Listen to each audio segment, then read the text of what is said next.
Hello and welcome to the latest edition of ET Cast.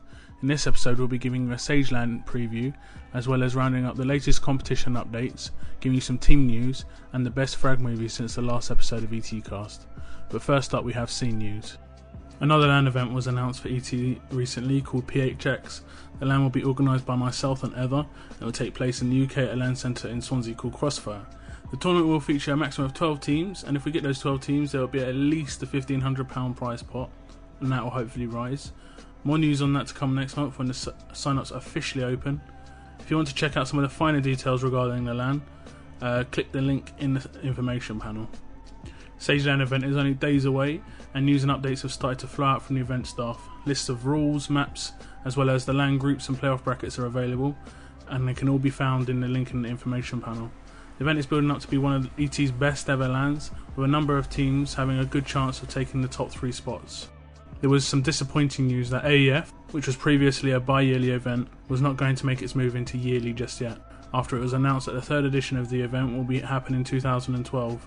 Hopefully they'll be able to move to their plan to make it a yearly event from then on, and ET will continue to feature. The mapping contest for ET continues, as the maps were seen as not quite competition ready.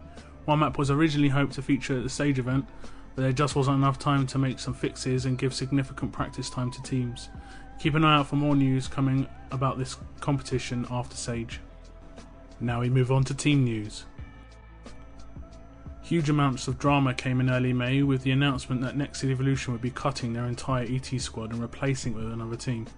The former team's run of results were poor, but many have called this a backstab of epic proportions. The new lineup features 4 of Belgium's successful national team, as well as AL1, or Ali, who has played with the group of players for quite a long time. They are tipped as a dark horse team for the upcoming SAGE event and could well place in the top 3.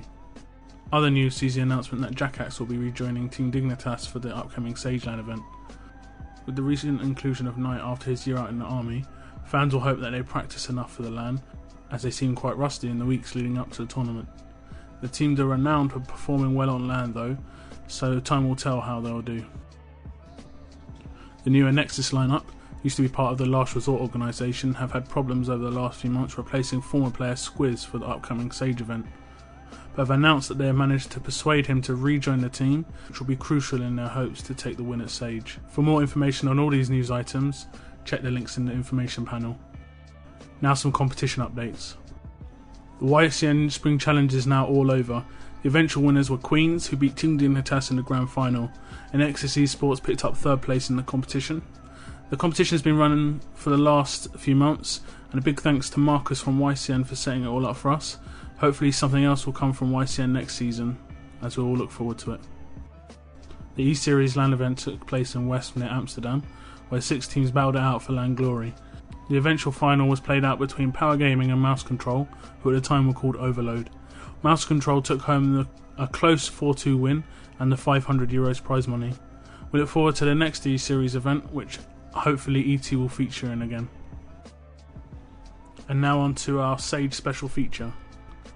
SAGE is just a few days away, as everyone knows. We'll be taking a look at all the teams attending the LAN in an article on Crossfire, but I'll give you a bit of the info on the top 4 seeds here on ET Cast. First up we have first seeds in Nexus Esports. The German org were quick to snap up the talented squad after they left TLR, and they are probably the favourites for the event going into SAGE.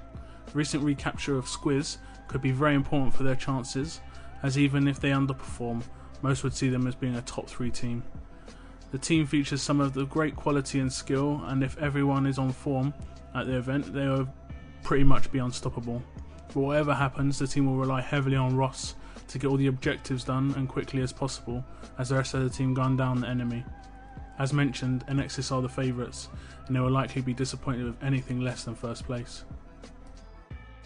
Second seed's Next Evolution surprised many with their performance in the seeding competition. The team have proven themselves since they replaced the former Nevo team and are considered by many a team that could easily make it into the grand final. As long as their team play is good and they perform well on the day, they should finish in the top 3. Third seed's a Team Winfact, and they are a highly ambitious team who will aim for the win at SAGE. The team has a nice mix of aim and spam, Baggies comes into the team, and for the first time he has a very good chance of placing the top 3 at a major LAN event. How he reacts to this sort of pressure could be key into their success at LAN. Lastly, Spot 16 come in as the 4th seed after beating Team Dignitas in the seeding tournament lower bracket. The team has gone through some major changes, including the very recent change of Flop G's coming in for Dutch Rifle Lightning just days before the event. They also have Mies, who is quite out of practice, and Raz, who will be attending his first LAN. Anything could happen for this team, and Snoop's and Toxic's performances could be key if they are to reach their hopes of a top 3 finish. A preview of all the rest of the teams can be found in the Crossfire homepage. A link to the article itself is in the information panel below. There's also an interview of Stronza just to give you an idea of why he's organising SAGE and what he has planned in gaming in the future. Check out the link in the info panel to read it in full. The next Cast Top 10 will be on Crossfire in a few days. It will be posted from SAGE LAN itself, featuring all the lineups, results and a little breakdown of how each team has performed over the last month. If you want to check out previous top 10 results, please check out the article section on crossfire.nu. The link can be found in the info panel. This month's Fragmovie of the month is Old School Superstars by Samael. Samael has been working very hard on improving his movie making skills, and his latest movie is probably his best yet. Hopefully he takes a little bit of time out and takes a look at some of the comments to optimise his movie making ability. Anyway, here's a sneak peek from the video itself. Enjoy.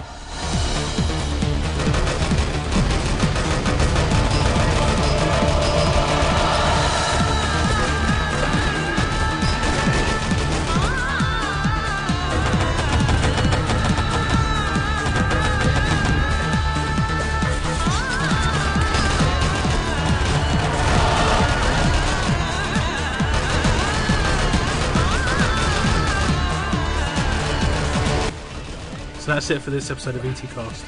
Tune in for the next episode, which will be quite soon, as we will get a round up all the top 3 placings in each competition online and offline for this season.